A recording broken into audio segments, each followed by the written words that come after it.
On continue de la Yud Bet Amoud Aleph, Mefarshim. Alors on va voir ici, la Gemara nous a dit que Akadosh Baruch Hu ganaz et taor la tzadikim latid lavo, d'accord? Ok. Alors le Maharal il explique comme ça. Le Maharal dans Netiv HaTzedek. Maharal bier, she'aor shenivra beyom harishon, ou or gamour mesulak min hachomer sheno gashmi. Qu'on a expliqué déjà. La première lumière que Dieu il a créée, Maaseh Bereshit, c'est pas une lumière matérielle. C'est vraiment quelque chose de spirituel. Ouais. Et donc il dit le Maharal de Prague que cette Oraganouz, donc c'est une lumière qui est entièrement spirituelle et Dieu l'a gardée pour les tzadikim la Tidlavo quand on ne sera plus du tout dans la matière, puisqu'on sait très bien que, bon, c'est une marloquette de savoir, mais en tout cas sur le Maharal de Prague, il y aura après l'an 7000, l'an 6000 c'est l'année du Mashiach. Maximum, on sait que le Mashiach doit venir à l'an 6000 ou avant, en tout cas maximum. De l'an 6 à l'an 7, c'est un galoute. Non, non. Shabbat. C'est du Shabbat. Oui. Shabbat Kodesh. Et donc, Machloket Ramban, je ne vais pas entrer dans les choses. En tout cas, ça sera à Olam. Il sera 1000 ans on appelle ça de Mashiach. Il y aura 1000 ans de Mashiach. Et ça sera un monde matériel. Ce sera un monde matériel, simplement. Simplement, comme je vous ai dit, celui qui ne l'a pas fait avant, il sera un peu embêté après. Mais on sera à Mamash, Neheni à Torah Kdosha. On sera, il y aura quel yeshiva? Il y aura yeshiva de Yehanavi, yeshiva de Moshe Rabbeinu, yeshiva de Rabbi Akiva, yeshiva. Il y aura plein de yeshivot. Et quand l'Echad, il ira étudier là où l'Ibo Chafetz, d'accord? Il n'y aura que ça. Il n'y aura que l'étude. Et comme il y a écrit que la terre sera remplie d'Edat Hashem. La terre sera remplie de connaissances de Dieu. C'est tout ce qu'on fera toute la journée. Toute la journée, on sera en train d'étudier Rabbi Michael. Ah, comment ça se passera? Comment ça se passera? Il y aura les avions. On n'aura même plus besoin d'avions. Comme il dit Rav Dessler, même plus besoin d'avions. Lama, bien sûr. On aura exactement le chemin Meforash. On pourra faire comme Yaakov Avinu. Tu veux te trouver à New York pour aller voir le rabbi, machin. Tu vas voir là-bas. Bon, le rabbi sera déjà là, mais on s'est compris, d'accord? C'est fini. Les portables, il y aura les portables. On verra les portables comme les dinosaures. Ah, te rappelles, ils sont dans les musées, ça sera Lama, dit Rav Dessler. Parce qu'on pourra communiquer uniquement par là. Pensez. Toi, tu es là-bas. Moi, je te parle, j'ai Rabbi Michael. Tac, boum, tac. Oh, je te parle. Pourquoi? Parce que la Torah, elle est infinie. C'est ce qu'on appelle la physique quantique. Akadosh Baruch Hu, il a déjà placé dans la. Akadosh Baruch Hu, il a déjà placé dans la nature. En chadash tachat hashemesh. En chadash tachat. On l'a vu ça, en chadash tachat hashemesh. Et la femme. Non, on l'a vu dans la Gemara, d'accord? Il m'a dit en chadash tachat. Il n'y a rien de nouveau dans ce monde-là. Tout ce que Dieu, il y aura Mimot Mashiach. Il y a déjà avant. On avait dit, par exemple, il y a écrit que les femmes, si elles seront fécondées par leur mari le soir, 24 heures après, elles vont accoucher. Il n'y aura plus le tsahar de la Leda, il n'y aura plus les Nida. Il n'y a plus Nida de Tzadik. Regarde, il fait la fête. Hein, il est content, lui. Hein, il va plus prier pour Mashiach, lui. Hein, j'ai trouvé le moyen. Il ne comprenait pas pourquoi. C'est vrai, en plus, tu me l'as dit. Ouais, là, il va être à fond, là, tu vas voir. Bon, coquin, on a compris. Donc, en fait, En chadash tachat hashemesh. Et qu'est-ce qu'on a dit aussi? Il n'y aura plus la ménopause. Qu'est-ce qu'on a dit? Il n'y aura plus. Qu'est-ce qu'on a dit? Qu'est-ce qu'on a dit? On a dit que tu vas communiquer avec comme ça. Vous savez que la physique quantique, elle a prouvé aujourd'hui, ça marche, c'est comme ça que c'est. On ne sait pas comment ça marche, mais c'est comme ça. C'est que quand tu prends, par exemple, un électron, n'importe quelle sorte, ou un proton, un électron, n'importe quoi, d'accord, et tu le sépares en deux, ok? Tu en mets un sur la Terre, tu en gardes un sur la Terre. Et l'autre, tu le vois au fin fond de la fin de la galaxie. S'il y a une fin, il n'y a pas de fin de la galaxie, mais au fin fond de la galaxie, d'accord? À 98 milliards d'années-lumière. Mais toi, tu es sur la Terre ici, ok? Et tu prends le petit électron qui reste ici et tu le modifies. Tu joues avec, d'accord? Tu le transformes, tu lui fais des yeux, entre guillemets, d'accord? Il est à 98 millions de lumières d'années là-bas, kilomètres d'années. Et là-bas, tout ce que tu fais sur lui ici, là-bas, il fait la même chose. Mais comment c'est possible? Comment? C'est comment? Donc, En chadash tachat hashemesh. Ça me paraît incroyable. Maintenant, tu vas dire. On aurait dit, tu sais qu'un jour tu t'appelleras au téléphone, tu verras de New York. Mais, exactement. Mais, alors là, tu dis comment c'est possible? Mais en fait, en vérité, mes amis, on vient tous du même électron. On vient tous de qui? De Damarishon.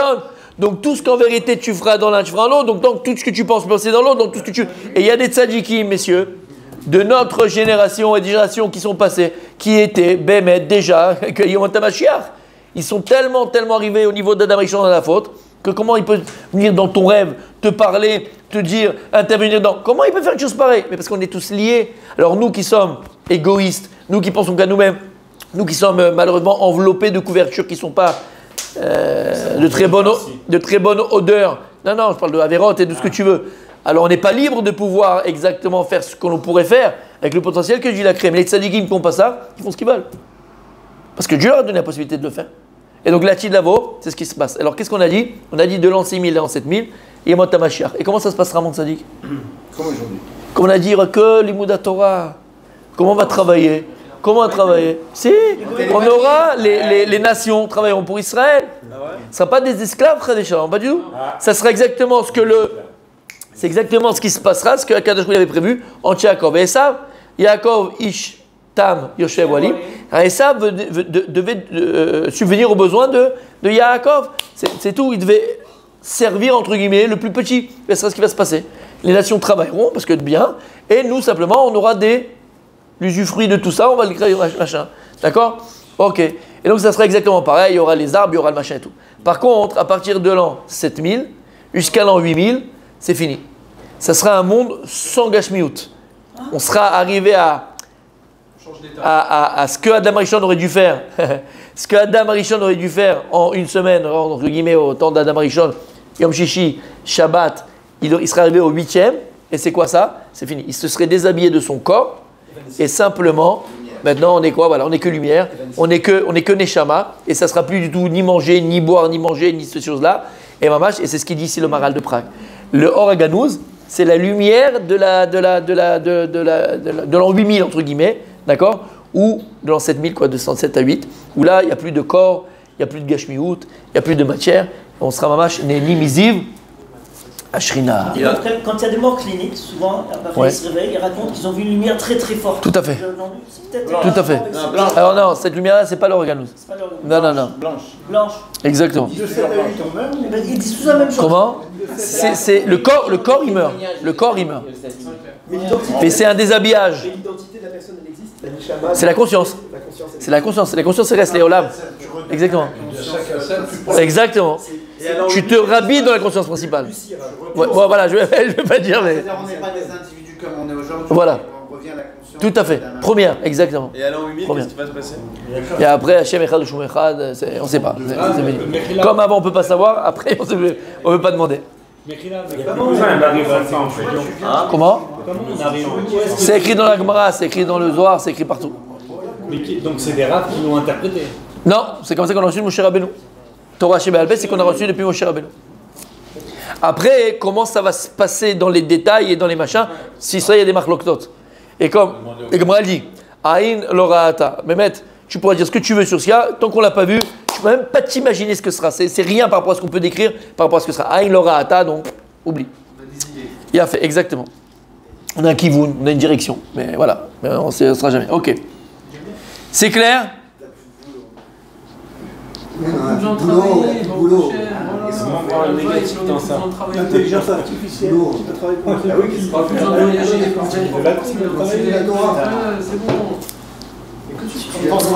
Ok.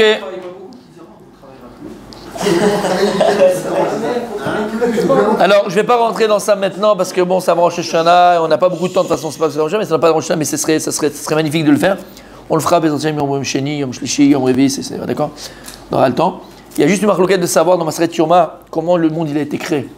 Comment le monde il a été créé, à partir de quoi? Est-ce que le monde, je vous le dis, d'accord, le titre, on verra plus tard, pas maintenant. Est-ce que le monde il a été créé Be'emtsaouto, ça veut dire que de son milieu, Kadosh il a commencé à créer un garine comme le cercle, le milieu du cercle, ou bien Kadosh il a commencé. Hein? Comme le bébé. Ouais, comme le bébé. Ouais. Et après, petit à petit, tout. Voilà, exactement. Voilà. Dans ton sens, ça, exactement. C'est-à-dire que d'abord, il y avait un garine, et à partir de ce garine, tout a été créé. Ou bien non, le monde il a été créé Betsidav. D'abord, il a été créé dans ses frontières, et Léat, il est arrivé à sa. On dit ça? Garine. À son garine, Emsaïto. Son épicentre. À son épicentre. Est-ce que c'est comme ça, ou est-ce que c'est comme ça? Donc, dans le sens, oui, est-ce que c'est comme ça, ou est-ce que c'est comme ça? Une semaine, on parle de la graine. On disait que c'était une graine, donc c'est... Ah oui. C'est expansif. Bah oui. Voilà. Si ça a explosé, donc que ça commence en bas ou en haut, c'est pareil en fait, non? On l'a dit. Non. Est-ce que ça part d'un garine? C'est pas pareil. Est-ce que, voilà, Big Bang, c'est plus. C'est expansion. Donc si c'est extension, ça devrait partir du milieu. Voilà, exactement. Sur le Ramban, c'est comme ça. Mais bon, c'est une marque dans la Gemara. Ou bien, alors après, il faut savoir qu'on peut rentrer dans des choses, c'est vraiment ésotérique, quoi. C'est extraordinaire. Il y a rien aujourd'hui dans le monde qui pousse comme ça. Si on a une semaine. Une graine? La graine, elle est petite, elle part du point. Donc elle s'exporte. Voilà. Mais il n'y a rien qui. Ah, il n'y a rien qui part à l'envers. Ouais. Le trou noir, c'est une concentration d'énergie dans un film. C'est l'énergie. Ah oui, il absorbe.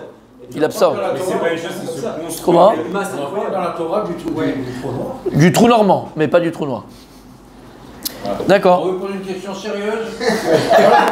Voilà pourquoi j'aime pas venir.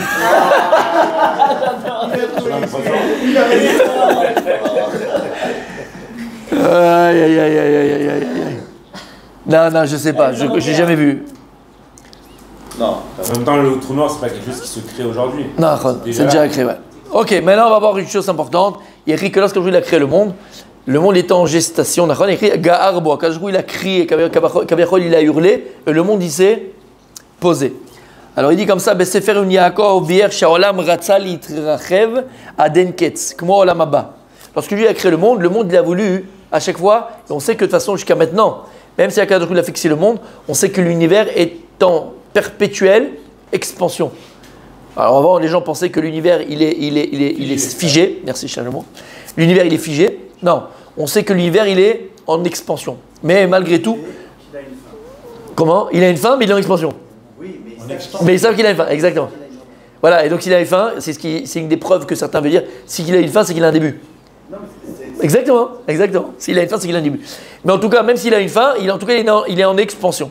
Alors il dit ici, c'est ça, Lama, que lorsque Akadosh il a créé l'univers, alors l'univers il a voulu être mamash ce Aenketz, mamash s'étendre sans fin, comme le Olam Haba, ressembler au Olam Haba. Va'atam chez Akadosh Hu Mido. Pourquoi alors Akadosh il n'a pas laissé? Laisse, Mazmeshane dans la Briata Olam, que le monde il soit fini, qu'il soit pas fini, que l'univers soit fini, qu'il est Mazmeshane. Il dit Akadosh Hu les filles chez Ratzal et Arot chez Kol Advarim chez Bolam Hazeh yesh lehem ketz vesof. Hachem il a voulu juste montrer que tout ce qu'il a créé, voilà, tout ce qu'il a créé, elle a une fin. Il aurait pu faire que le monde il n'ait pas de fin. Mais Akadosh il a voulu montrer que tout ce qu'il y a dans ce monde-là, yesh lo ketz. Verra kaolam haba ou yom shikulo aror vetov le gvul. Uniquement le monde futur, là-bas c'est un monde qui est infini et qui ne s'arrêtera jamais. Ça c'est l'En Yaakov. Ou b'ma'arsha bier shaya machiv oler kfi midotav shel Akadosh hu len tachlit. Ve'akadosh hu ga'ar bo shiye bo shiur keneged mekablim shen dvarim gashmim. Donc il a fait Akadosh en sorte. Alors ça c'est un peu plus d'accord, le marché explique que pour que les créations que Dieu va mettre dans l'univers puissent se tenir parce qu'ils ont un shiur. Arrête, tout ce que Dieu met dans l'univers, il a un shiur. Mesure. Voilà, il a une mesure. Et pour que les choses que Dieu il a données dans l'univers, c'est magnifique, c'est extraordinaire, c'est pelé. Arrête, la Lune, elle a une mesure. Elle n'est pas en expansion, la Lune. D'accord, je ne sais pas combien elle fait de diamètre, mais bon, elle a une. D'accord. Le Soleil, hein? Le Soleil, chaque étoile, chaque astre, d'accord, il a une mesure. Chaque planète, elle a une mesure. Puisque les astres, les créations que Dieu va mettre dans l'univers, dans le ciel, dans l'univers, ils ont un shiur.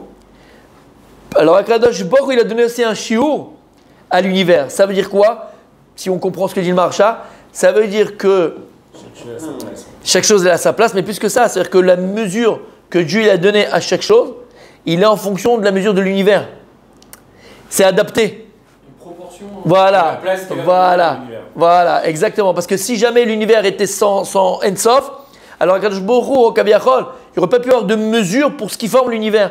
Les choses aussi qui sont dans l'univers, elles aussi, elles sont toujours en expansion. Et tu peux pas, entre guillemets, tu peux pas. Il y a un shiur, puisque la terre elle a un shiur, les lunes a un shiur, l'ama, les filles. Donc c'est pour ça que l'univers, il a aussi un shiur, il a une fin. Puisque les choses que Dieu met dans l'univers, ils ont une fin. Donc, pour qu'ils puissent exister, alors Akadosh Baruch Hu, il a mis une fin à l'univers. Vous avez compris ce que ça veut dire? Tu as compris ce que ça veut dire? C'est comme quelqu'un qui est très grand, il a forcément des grands bras, des grands trucs, ça va avec. Ouais. En proportion. Comment? En proportion. Ouais, exactement. Akadosh Baruch Hu, il a fait en proportion, exactement. Il faut qu'il y ait une proportion. Et tout est comme on dit. Kulam bechokma sita. Ça veut dire que Hachem, il a mis des règles. Hachem, il aurait pu qu'il n'y ait pas de règles. Hachem, il a voulu qu'il y ait des règles. Et donc, si Hachem, il a suivi des règles, il a mis des règles, il a lui-même posé des règles, il faut que ces règles soient vraies. Et donc, puisqu'il y a des règles qui sont vraies, il faut, comme tu as dit, que ces choses qui soient fixes, et elles aient donc une proportion. Le pi, par exemple, le pi, c'est quoi le pi? Quoi? Pi, c'est 314. 314, c'est Shaddai. Shamar Leolamo, Dai. Et d'ailleurs, lorsqu'Akadosh Baruch Hu, il dit les Chachamim, ils nous disent que lorsqu'Akadosh Baruch Hu Ga'ar, Ba'olam, Hashem, il a crié, il a hurlé pour que le monde il se fixe, qu'est-ce qu'il y a écrit là-bas? Shamar Leolamo, Dai. Shaddai, le nom Shin Dalet Yud, c'est le nom de Dieu de l'univers. C'est c'est Pi. Pi, c'est le chiffre infini. 3, 14. Mais Shishakai, c'est le Midrash. Shama, le mot Dai. Dieu il a dit Dai, hop, tout s'est figé. Tout s'est figé. Shin, Dalet Yud, c'est 314. 314, c'est Pi, 314. Et d'ailleurs, 314, Shin, c'est 300, mon fils. Et donc Hachem, il a dit Ad Shamar Leolamo Dai. Et là, le monde, il s'est fixé. Le monde, il s'est figé. C'est extraordinaire. Et c'est pi, c'est le chiffre infini de l'univers. Alors après, je crois qu'on n'a pas continué, il faut continuer à Gemara. On n'a pas fait la Gemara qui parle de... Oui, non, on n'a pas fait. On a fait la Gemara qui parle que qu'est-ce qui a été créé en premier. Est-ce que la terre ou le ciel et tout ça? Voilà, alors on fera la Gemara avec Hachem, on continuera. Shana Abba.